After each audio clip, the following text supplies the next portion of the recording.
दोस्तों, आज हम जिस देश के बारे में बात करने जा रहे हैं उसे एक आइलैंड के तौर पर जाना जाता है।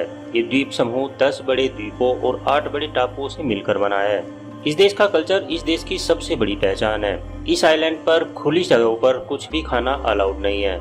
एक ऐसा आइलैंड जहां एक भी रेलवे नेटवर्क नहीं है। यहाँ ट्रांसपोर्टेशन सिर्फ सड़कों के जरिए ही पॉसिबल है। यहाँ रहने वाले ज्यादातर जानवर बाहर से इंपोर्ट किए जाते हैं और इस आइलैंड पर 90% खाने का सामान दूसरे देशों से मंगाया जाता है।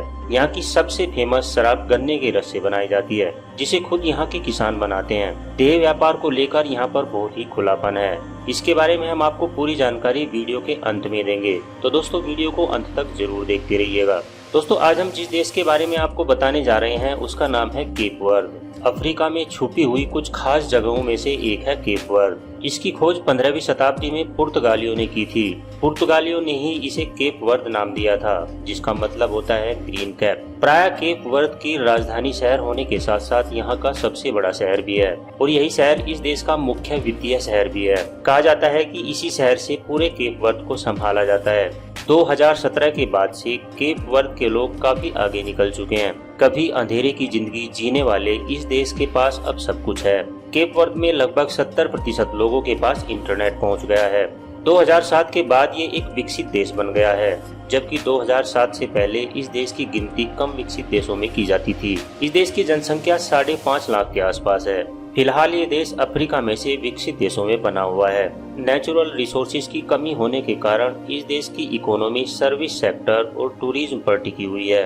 इन दोनों चीजों से ही यहाँ की 70% इकोनॉमी कवर होती है। दोस्तों, ये देश उन देशों की लिस्ट में शामिल है जहाँ खेती ज्यादा नहीं होती।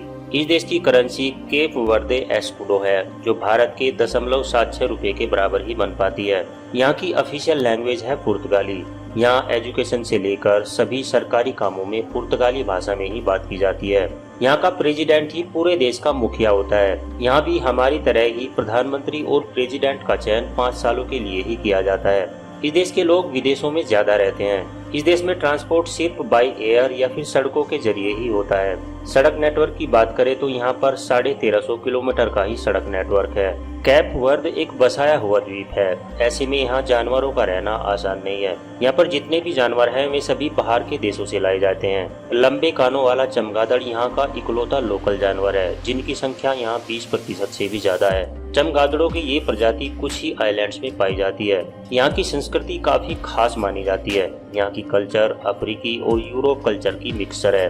वेश्यावृत्ति इस देश में पूरी तरह से लीगल है। यहाँ पर सेक्स टूरिज्म भी बहुत जोरों शोरों से किया जाता है। यहाँ के बीचेस, बार्स और रिसोर्ट्स में ये काम पूरी आजादी के साथ होता है। यहाँ की करेंसी भारत से काफी कमजोर होने के कारण यहाँ पर लोग सेक्स टूरिज्म के लिए काफी मात्रा में जाते हैं। कम पैसों में फुल मजा तो भला कौन नहीं जाना चाहेगा। केप वर्दे ने ओलंपिक खेलों में भी ज्यादा हिस्सा नहीं लिया है। यहाँ के लोगों के कपड़े पहनने का स्टाइल वेस्टर्न कंट्रीज से प्रभावित है। पन्नू दी टेरा यहाँ का ट्रेडिशनल ड्रेस माना जाता है, जिसे यहाँ की औरतें अपने हाथों से बनाती हैं। यहाँ पर सिर्फ 10% जमीन ही खेती के लिए उपयुक्त मानी जाती है, इसीलिए यहाँ पर खाने का ज्यादातर सामान विदेशों से ही इंपोर्ट किया जाता है। इसके अलावा ये देश दूसरे देशों से तेल और मशीनरी भी आयात करता है। इस देश के लोग काफी मिलनसार होते हैं। ये लोग सड़कों पर एक दूसरे से घंटों हालचाल ही पूछते रहते हैं। मेहमान नवाजी मानो यहाँ के कल्चर का सबसे बड़ा हिस्सा है। ईसाई धर्म इस देश का मुख्य धर्म है। यहाँ 75 से 80% लोग रोमन कैथोलिक हैं। इस देश में ईसाई त्योहारों को बहुत धूमधाम से मनाया जाता है। इस देश में हर साल कई बड़े इवेंट्स का आयोजन भी किया जाता है, जो देखने लायक होते हैं। इस देश के लोगों में खाने के साथ शेयरिंग बहुत जरूरी है। यानी आप यदि केप वर्द में हैं तो आपको अपना खाना शेयर करना ही पड़ेगा। यहाँ की नेशनल डिश है कचूपा। आपको बता दूं कि कचूपा सिर्फ केप वर्द में ही नहीं बल्कि पूरे अफ्रीका में बहुत पॉपुलर है। इसके अलावा भी यहाँ पर काफी डिशेस प्रचलन में है। यहाँ पर शराब को गन्ने के रस से बनाया जाता है। ये शराब यहाँ पर बहुत पॉपुलर है। इसमें 40% से ज्यादा अल्कोहल होता है। ये ड्रिंक काफी हद तक रम की तरह लगता है और इस ड्रिंक को यहाँ के किसान ही बनाते हैं। पिको दो फोगो यहाँ की सबसे ऊंची पहाड़ी है, जो समुद्र तल से 2829 मीटर ऊपर है। इसके अलावा केप वर्द के बीचेस दुनिया के सबसे सुंदर बीचेस में गिने जाते हैं। तो दोस्तों, ये था अफ्रीकन केप वर्द। वीडियो अगर आपको अच्छी लगी है तो इस वीडियो को एक लाइक देकर चैनल को सब्सक्राइब कर लें और साथ में दिख रहे बेल आइकन को भी प्रेस कर लें। ताकि आने वाली सारी वीडियोस की नोटिफिकेशंस आपको मिलती रहे। मिलते हैं नेक्स्ट वीडियो में, तब तक के लिए नमस्कार।